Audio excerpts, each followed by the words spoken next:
Ikaino inoremane marato ayo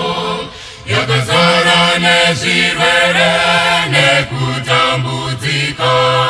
ndinoshua iyonyika akanogadzira oni Jesu mwana wa Mwari oni Jesu mwana wa Mwari ndiye anaziwa kwese kwatinoyenda ndiye anotipa zvose anotungamira mukufara mukusuwa munjodzi dzemunyika Ishe Jesu anotungamira Ishe Jesu anotungamira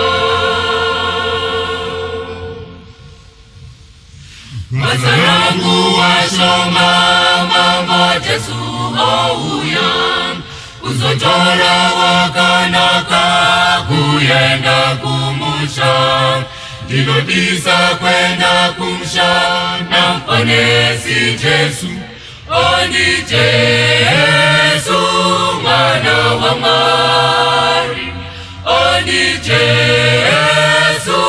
mwana wa Mwari ndiye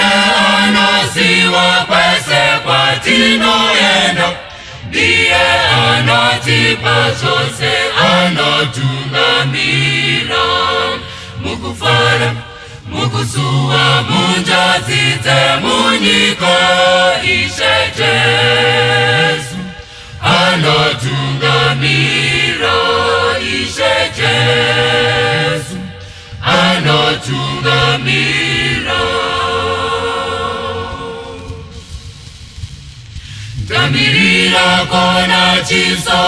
cha mponesi wangu nekunaka kweyo nyika yandichazogara nevadikani vose avo vachaponeswa oni Jesu mwana wa Mwari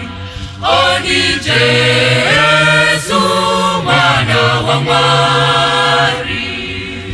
ndiye anoziwa kwese kwatinoyenda ndiye anotipa zvose anotungamira mukufara